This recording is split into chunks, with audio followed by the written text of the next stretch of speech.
Just about everything we consume makes it to the store shelves by truck. Things can feel awfully lonely when driving thousands of miles day in and day out the way truckers do. There's time, some say too much time, to think. Perhaps thoughts about home, family, work, and the issues of life. But God is at work in the lives of these big rig drivers, drawing them to himself. At the Iron Skillet Petro truck stop at IH-10 and Ackerman Road, Dennis DeGlopper eagerly awaits their arrival to introduce them to the unique concept of the Trucker's Chapel. For drivers who know Christ, it can be an oasis for spiritual refreshment. For others who are curious about God, it's a convenient way to explore a relationship with him. And if you think about it, it's next to impossible to fit an 80,000-pound truck into a church parking lot. If you look across this parking lot, there's 250 spaces for trucks to park, and they estimate that turns over every 4 or 6 hours. So if you do the math, that's about 1,000 people a day that we have the opportunity to minister to. And I consider that a people group, a culture that oftentimes falls through the cracks. About half an hour before services begin, DeGlopper extends an invitation to worship.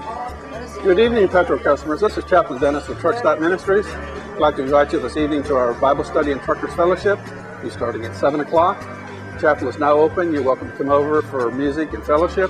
He then greets them one by one at the restaurant door. We're in the chapel right on the other side of the restaurant here. Across the country, the various truck stops realize that the presence of a ministry helps alleviate some of the things that they would rather not have ongoing at their truck stop. There's truck stops that are noted for drugs and prostitution and that sort of thing. And the more we're here, the less of that there is. The hour for worship has come. Inside the narrow trailer, the Trucker's Chapel looks like a regular church. There's a pulpit for preaching, chairs for pews, and music for singing. We have come into his house, gathering his name to worship Christ alone. With Bibles open, DeGlopper brings the message. Are letters from Paul, the apostle, to the various churches that he had helped start, helped plant, and they're filled with encouragement, filled with nuggets of information that we can use today. There are Truckers' Chapels at Petro stops and others across the country. Meet Lady Trucker, Miss Kitty. This is her first encounter with a church service along the road. Actually, I was coming down the road and I heard the CB announcement. And I thought, well, I need to stop and do my paperwork anyway. If I catch the service, that might be just what I need. And yes, it's just so refreshing to know that out here on the world, when you feel like you're by yourself, you're not.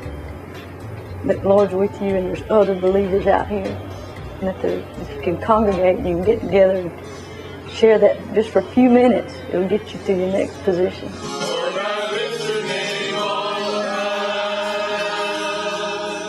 Couples like John and Beverly Pettis often travel together. They're really lonely guys. They act like they're real tough and brave and mean and this and that and the other, but they're really hurting. And if there's a place they can come and visit and pray, meet Jesus, this is it. Still, Truckstop Ministries, of course, needs your financial support, but just as much, it needs a little of your time. People can volunteer to help at these Truckstop Ministries by coming in and providing music opportunities, by coming in and running Bible studies, or often preaching at the services that are provided there.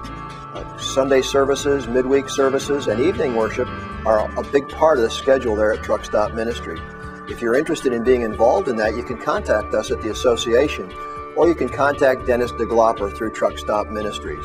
While truck drivers may pull in for a bite or to refuel, the Truckers' Chapel allows them the opportunity to leave filled with the word from the Lord.